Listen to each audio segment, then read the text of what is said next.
meu nome é Rita e assim, eu sou graduada em Estatística pela Universidade Federal do Rio Grande do Norte. Sou mestre em Biometria e Estatística Aplicada pela Universidade Federal Rural de Pernambuco.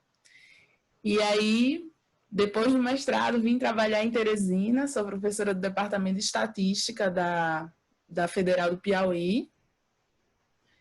E recentemente, ano passado, concluí meu doutorado em Biometria e Estatística Aplicada pela Universidade Estadual Paulista, a Unesp de Botucatu. E acho que tem um pouquinho, falar um pouquinho das minhas práticas. Basicamente, assim, eu trabalho com a parte de estatística aplicada, então eu sou bem da aplicada mesmo. Atuo como coordenadora do Laboratório de Colaboração Estatística, que é um laboratório interligado a uma rede internacional de colaboração estatística chamada LISA.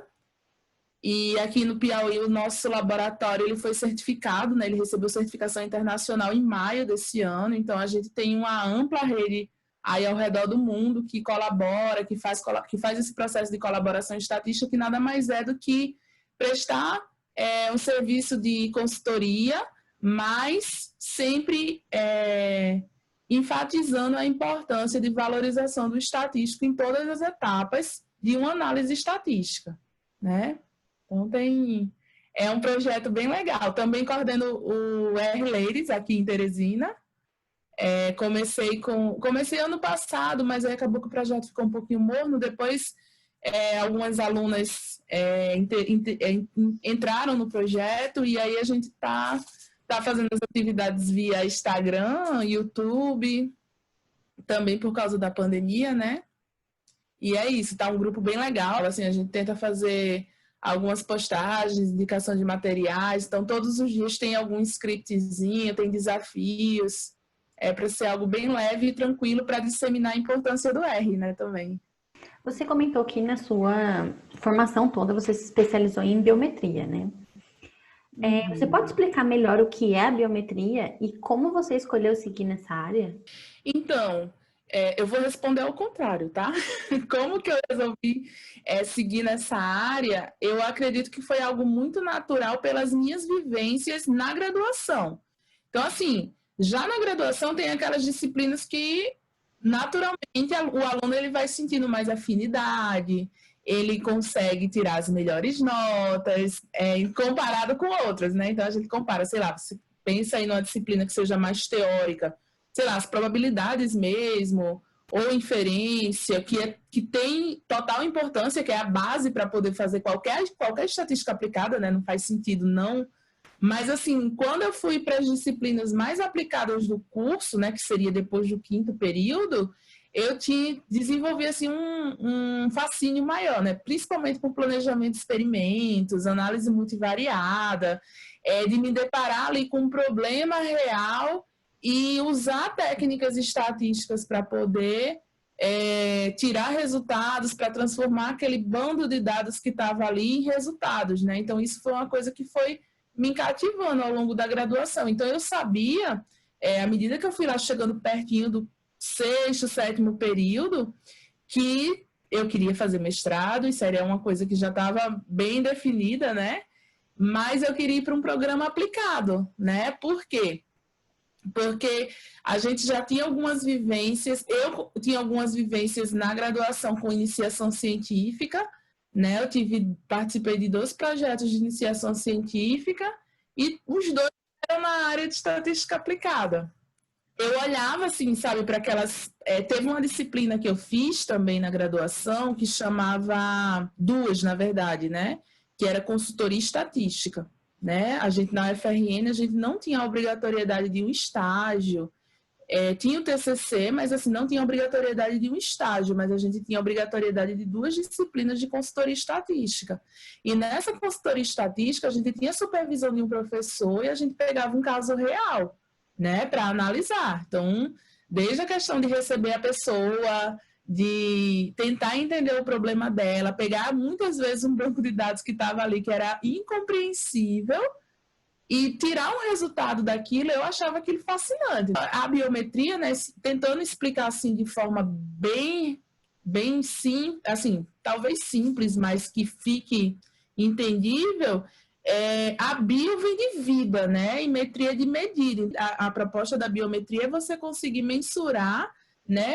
Medidas, características, posições ali que aqueles indivíduos ou aqueles seres foram colocados sob experimento e dali aplicar uma técnica que seja relevante, que vá tirar um resultado satisfatório. Mas basicamente, assim, eu consigo explicar a biometria como sendo isso, né? Esse entendimento de situações de problemas biológicos ou problemas clínicos, a própria área da agronomia, que foi o que eu fiz no mestrado, e você dali tentar entender, né, que uma determinada técnica estatística vai ser mais adequada para tirar um resultado que seja satisfatório, né, que seja entendível, que faça sentido no fim das contas. E, na sua opinião, o que é mais importante na formação do estatístico? Tem a formação do estatístico na minha época, né? Eu formei em estatística em 2008, né? Então já tem aí um tempinho. Para a formação do estatístico hoje, né? Na minha época, eu enxergava a formação como uma formação multidisciplinar, né? A gente sempre tinha essa ideia de que o estatístico ele não era só uma pessoa que fazia cálculo, não era só uma pessoa que produzia relatório ou que fazia um teste, não, né? Eu sempre ouvia dos meus professores a importância de conversar com qualquer área, né? Esse é o diferencial da estatística, a gente conversa com qualquer área. Eu enxergo hoje muitas das novas tecnologias na área de estatística como não existe volta, né? Eu não consigo enxergar a estatística hoje sem essas novas técnicas de mineração de dados, sem essas novas técnicas aí que abordam essa teoria de Big Data. Então, assim, hoje o estatístico, ele acaba tendo uma exigência de perfil de informação diferente do que aconteceu na minha época. Mas tem uma característica que não mudou.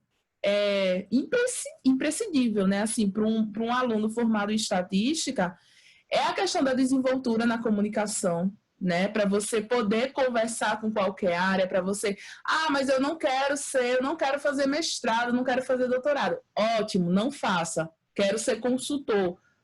No momento que você vai ser consultor, você vai ter que conversar com qualquer pessoa que busque o seu escritório, o seu atendimento, né? Então, assim, essa questão de não sei conversar, isso aí é uma coisa que não funciona quem é aluno de estatística, né?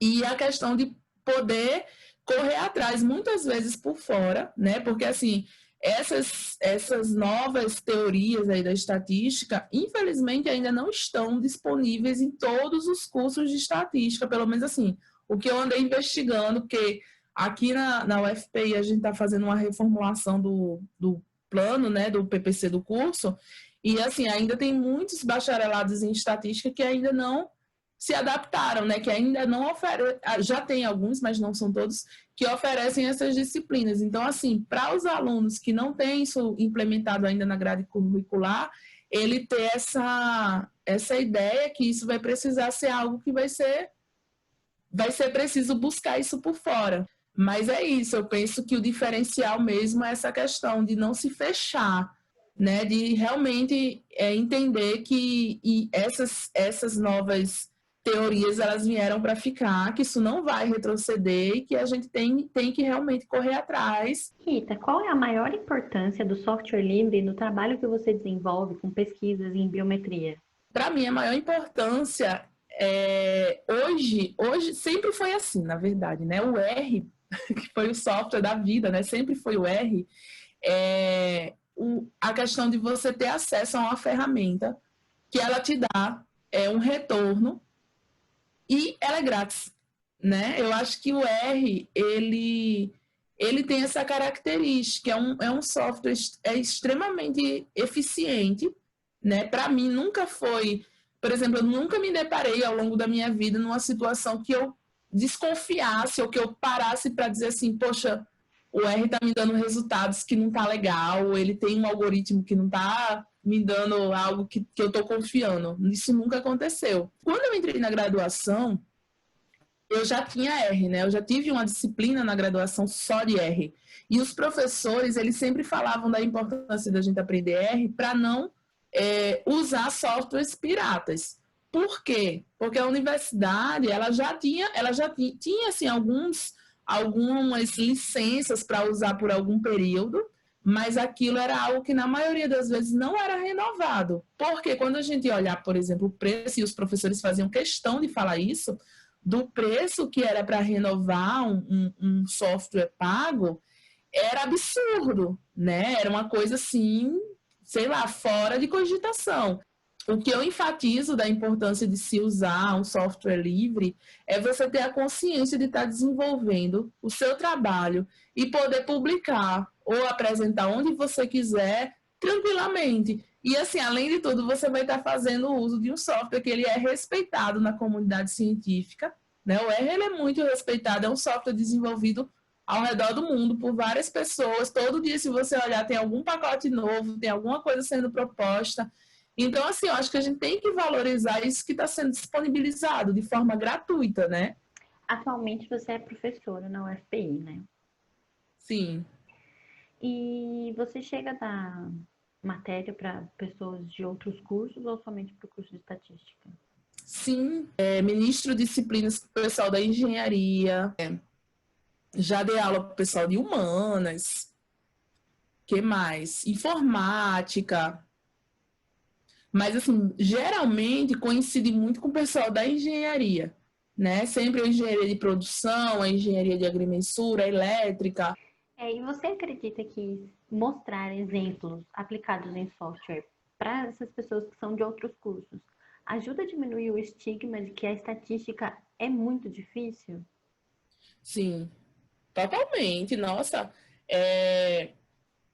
eu acho que quando eles veem, principalmente só a disciplina em sala de aula, fica uma coisa assim muito engessada, né?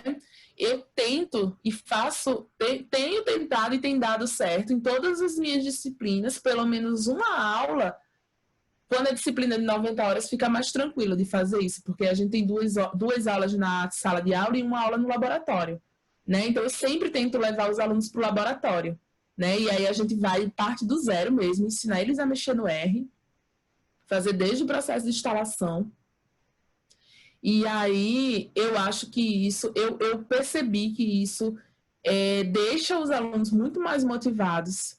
Muitas vezes eles são convidados a procurar por base de dados da área deles, né? Então, assim, a gente faz, na verdade, uma lista de possíveis locais onde eles vão encontrar essas bases de dados. Então, desde fazer o download desses dados, a conseguir organizar os dados, é muito diferente, né? Porque, assim, se você fica só na sala de aula, o aluno ele vai ter a teoria, ele vai ter exercício, ele vai ter lista de exercício, prova e acabou. E eles verem as coisas acontecendo, sabe? Por exemplo, você vê uma teoria de média e desvio padrão, que é o conceito mais básico da estatística, e você mostrar isso sendo feito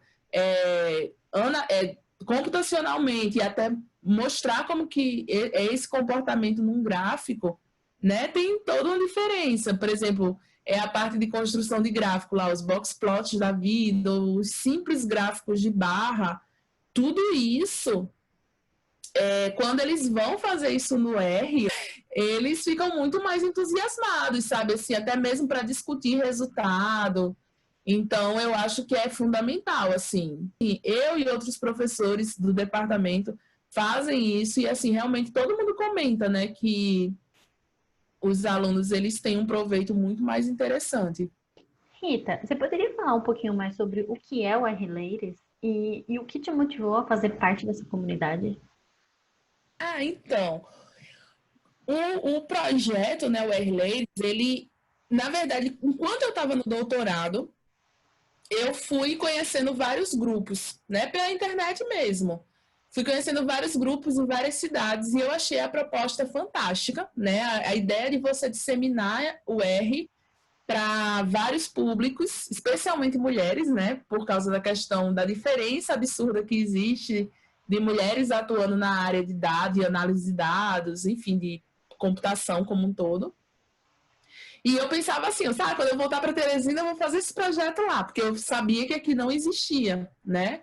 E aí eu sempre olhava as postagens do pessoal de Natal, de Salvador, Minas Gerais e São Paulo, né? São os grupos assim que eu acho que sempre tem abordagens assim e oferecem cursos e materiais assim muito bem elaborados. E isso foi me motivando, né? Então, quando eu voltei do doutorado, eu voltei em 2019, eu já conversei com algumas alunas, né? Eu falei, ó, vocês conhecem, já ouviram falar? Muitas delas nunca tinham nem ouvido falar na proposta do projeto. E eu falei, vamos criar aqui em Teresina, né? Geralmente o projeto R-Ladies, ele não necessariamente é interligado com alguma universidade, muito pelo contrário, tem grupos que nem têm relação nenhuma com a universidade, são pessoas que, lógico, têm um conhecimento, mas não necessariamente estão ali atrelados a nada que esteja dentro da universidade. E eu achava aquilo fantástico. Eu falei, quero levar isso para Teresina. Conversei com o pessoal do R-Ladies Global, e aí eles me falaram, né, me deram todas as regras que eu precisava seguir para poder me vincular oficialmente como um membro, né, do R-Ladies.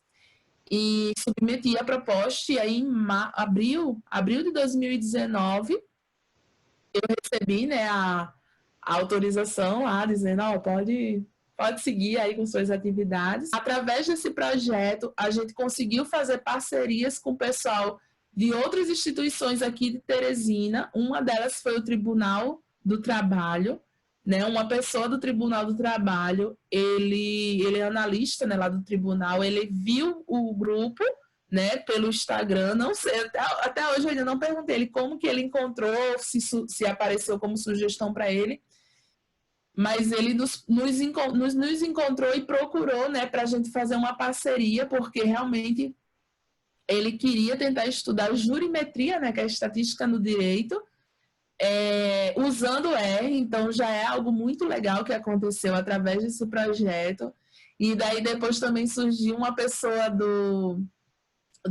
um departamento da Polícia Civil daqui de Teresina, que também trabalha já fez, inclusive, no passado, uma especialização em estatística que aconteceu aqui na UFPI, e ele também queria fazer uma parceria para a gente poder ter, assim, na verdade, ele tem muitos dados na área de segurança pública, e ele queria tentar fazer esse projeto de parceria para a gente fazer essas análises também utilizando o R. Então, assim, acabou que a partir do projeto teve essa divulgação e vem surgindo coisas legais, né? E a gente pensa em novembro organizar um evento online, né? Aberto, enfim, sem limitação de vagas, com emissão de certificado, tudo bonitinho, né? E a gente está bolando uma programação também, desde uma proposta mais simples, de conteúdos mais simples, até análises mais elaboradas. Eu queria saber como que surgiu a ideia do laboratório e como é fazer parte do LISA. Então, o laboratório tem uma história interessantíssima, né? Em 2013, eu fui convidada, junto com outra professora aqui do departamento, que é a professora Daniele, para fazer um curso, na verdade um treinamento na UFRN com o professor que é o idealizador do LISA, que se chama Eric Vence, que é um professor da Universidade do Colorado, nos Estados Unidos, né? E no treinamento, basicamente, era para a gente entender a proposta de criação do laboratório, do fundamento, né, da filosofia que estava ali por trás, para ver se a gente tinha interesse de criar aqui na UFPI. E aí fomos para Natal, em 2013, e fizemos esse treinamento com o Eric, e ele contou toda a história, a motivação dele de criar esses laboratórios, a própria história do LISA 2020, né? O que significa o LISA 2020? A proposta dele era que até o ano de 2020 ele tivesse 20 laboratórios em várias partes do mundo, né? E a gente achou fantástico, né? A proposta do laboratório, basicamente, é criar uma rede em que as pessoas elas compreendam que o estatístico ele é fundamental desde o princípio da tua pesquisa. Ele não é alguém que vai fazer um cálculo de uma amostra e nunca mais você vai precisar dele na vida. Então, assim, nesse treinamento que ele deu para a gente, ele ensina desde o processo de você receber as pessoas, né, de como que você recebe, qual é a forma correta de você conduzir uma reunião com uma pessoa que busca por um estatístico, e isso é fundamental para os alunos que fazem estatística, né, porque muitas vezes o aluno ele pode ter um pouco de restrição ou não conseguir ter um diálogo muito fácil, né, desenvolver um diálogo. Então, assim, esse treinamento que é dado é para que tanto os alunos ou professores que têm o interesse de participar do projeto, eles compreendam que o primeiro contato que você tem com a pessoa que busca pelo auxílio estatístico, ele vai ter um diferencial na visão que essa pessoa vai ter do estatístico quando acabar a pesquisa, né? Então, tudo isso conta. E daí, em 2014, a gente criou e funcionou muito bem durante um ano, né? O que a gente fazia? A gente tinha um processo de seleção via edital, isso era publicado no site da universidade, então as pessoas elas submetiam dentro de uma proposta, colocando os objetivos, em que período estava essa pesquisa, né? Porque muitas vezes quando a pesquisa já foi feita e você precisa só da análise de dados, isso já é uma coisa que pode ser um pouco complicada, né? Porque muitas fases que são importantes para o desenvolvimento da pesquisa, elas foram simplesmente ignoradas. E aí a gente conseguia selecionar um número de projetos relacionado também ao número de alunos que estavam vinculados ao projeto, né? Porque basicamente o professor ele está ali como orientador, mas o aluno ele vai trabalhar sempre com a presença do professor, né? Geralmente são alunos que já estão do 5º período para frente, né? Para que uma análise, às vezes uma análise mais complexa possa ser conduzida. E aí em 2014 esse projeto ele funcionou, em 2015 eu fui fazer o doutorado e infelizmente o projeto não fluiu, né? E aí quando eu voltei do doutorado, tudo aconteceu depois da volta do doutorado, né? Eu conversei com a professora Carla e aí ela falou, Rita, você pensa em voltar com o laboratório? Aí eu falei, penso, lógico, né? E aí, nessa época, o LIS ele já tinha instituído normas para que um laboratório pudesse ser vinculado, né? Porque justamente em 2013 foi realmente algo muito experimental, não tinha essas normas, não tinha as diretrizes lá definidas do que um laboratório precisa ter para poder se vincular ao LISA. E eu entrei em contato com o Eric, ele me mandou os formulários e aí eu comecei o processo, né? A gente tem uma reunião que tem pessoas de várias partes do mundo ali conversando e mostrando o que estão fazendo, né? O que está propondo de curso, de treinamento, as pesquisas, as publicações. Outro fator também que é considerado para você poder se vincular formalmente à rede LISA é que você faça uma apresentação nessa reunião, né? E essa apresentação é uma apresentação para que a comunidade conheça o laboratório, para que você exponha o que você já fez no período, quem são os alunos que estão vinculados, quem são os professores, onde que está funcionando, o que a gente tem de equipamento, o que não tem, o que falta. E aí eu fiz essa apresentação, acho que em abril. Depois passa mais um tempo e você tem que enviar um relatório de métricas, que esse relatório você entrega exatamente valores associados ao que você fez no laboratório. E aí passa-se mais um tempinho e aí você recebe o certificado, né, que é a certificação internacional de vinculação à rede LISA. Então, a gente acaba tendo um acompanhamento e tem um suporte muito bom, assim, se tiver alguma limitação ou estiver enfrentando algum problema, por exemplo, de participação. Então, a gente escuta relatos de pessoas que estão lá do outro lado do mundo e contam, às vezes, experiências muito parecidas com o que a gente vive aqui, ou demonstram como que elas conseguiram resolver situações que elas estavam vivendo lá, e a gente olha assim, poxa, se ela fez isso, eu acho que se eu fizer aqui vai funcionar também, sabe? É muito legal. E aí, atualmente, o laboratório, ele, antes da pandemia, tem um antes e depois da pandemia. Antes da pandemia, os alunos que faziam a disciplina de estágio, eles estavam fazendo o estágio no laboratório comigo, né, sob a minha supervisão, e a gente seguia exatamente o mesmo cronograma, né? A gente lançava um edital, as pessoas submetiam as propostas, e daí a gente selecionava aqueles que tivessem, tem umas preferências, na verdade tem uma lista de pontos, né? Tem uma pontuação para você poder ser selecionado ou não para receber o auxílio estatístico, para poder selar a parceria, né? E uma das coisas que tem uma pontuação alta é a pesquisa estar no início, né? Porque isso vai ser algo que vai ser muito proveitoso para os alunos e para a pessoa que está buscando o auxílio do estatístico, né? Mas não é um impedimento para não aceitar propostas em andamento, né? A gente tenta olhar tudo que a pessoa submete na proposta, olhar os objetivos, olhar se já tem banco de dados, olha todo esse desenvolvimento e a partir daí fazer essa seleção. E aí esse ano a gente chegou a lançar o edital de seleção e aí com a pandemia tiveram alguns projetos que também por causa da pandemia ficaram parados. Então a gente não conseguiu andar muito, né, esse semestre, o primeiro semestre que passou. Mas continuamos fazendo as propostas de curso, as propostas de criar eventos, participando das reuniões, né? Então, assim, é um projeto muito interessante, assim, ter essa ligação, assim, com outras pessoas de outras... Aqui no Brasil existem 3 laboratórios, né? Tem o nosso, da UFRN, tem um na Universidade do Rio Grande do Sul. E é muito legal, assim, ano passado teve um evento que foi o simpósio do LISA, que aconteceu na Malásia, e eu fui, né, eles lançaram uma proposta de financiamento, e eu fui contemplada, fui lá para a Malásia participar do evento do LISA, e conheci muita gente, nossa, assim, as pessoas que eu via só pelas reuniões, conheci várias pessoas lá e, assim, ouvi os relatos, né, ver o que eles estão propondo.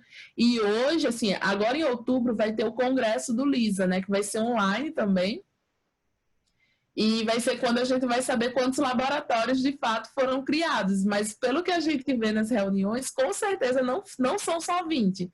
Você pode dar indicação de sites, livros, canais no YouTube que você acredita que são mais simples de aprender do que na faculdade?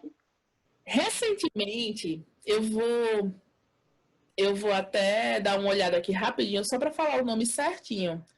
O professor Alexandre Patriota, do IME-USP, ele criou um canal no YouTube que é, assim, sensacional. Ele lança vídeos toda segunda, começou acho que tem 2 ou 3 semanas, e ele fala desde o princípio da estatística, desde em termos de filosofia, né? As primeiras aulas foram mais ligadas a essa questão filosófica, de falar lá dos primeiros relatos da estatística. O nome do canal é A Ciência da Estatística. Se você colocar no YouTube A Ciência da Estatística, Alexandre Patriota, você vai encontrar. É um canal assim que eu vi, na verdade, postagens que ele fez no Twitter, e daí eu já sigo ele, né? Já vejo muita coisa legal que ele faz. E quando ele falou da proposta do canal, eu falei, olha que legal, mas eu não sabia que ele ia ser assim, eu não acho que eu já tinha visto palestras dele em congresso e tal, mas fazia tempo que eu não ouvia, né, falando. E eu achei a didática dele, assim, fantástica, né? Assim, aquela coisa leve, simples, tranquila, assim, que você fica lá vendo e é muito proveitoso. Outro que eu gosto muito aí é no Spotify ou no Deezer, enfim, nesses canais de música tem um podcast que chama Pizza de Dados, eu também acompanho bastante. Eu gosto muito do diálogo, porque é um diálogo bem leve. É uma coisa assim tranquila, sabe? Pessoas conversando e tem um momento assim bem... É uma conversa descontraída sobre estatística e muita coisa também ligada a essa parte de ciências de dados, né? Que são essas novas tecnologias. Eu também sigo e recomendo, assim, sempre para os meus alunos. E aí também não deixar de sugerir o R-Ladies THE, que é o R-Ladies Teresina, né? Tá certo. Eu vou deixar as suas indicações na descrição do vídeo. Tá. Rita, se alguém tiver mais alguma dúvida, quiser tirar alguma dúvida com você, por onde que essa pessoa pode entrar em contato? Então, o método mais fácil é o meu e-mail, né? É rita@ufpi.edu.br. E eu sempre olho o e-mail todos os dias, sempre olho. E também estou no Instagram, Rita RCLI. E só. Acho que tem esses. São os que eu, assim, os mais comuns, né? Que eu converso e estou sempre disponível. Gosto muito de conversar sobre novas parcerias. Sou bem acessível, né? Para conversar sobre novas parcerias, sobre fazer pesquisa, análise de dados. Tá bom? Tá certo. Muito obrigada, Rita, por participar, por tirar esse tempinho para conversar com a gente. E é isso. Imagina, eu que agradeço e desejo sucesso para o projeto de vocês. Mais sucesso, né? Que já tá. Eu sempre olho lá as postagens, acho muito legal, assim, todo o cuidado, o design lá, que vocês têm o cuidado de pôr tudo bonitinho, as cores combinando, eu acho isso fantástico.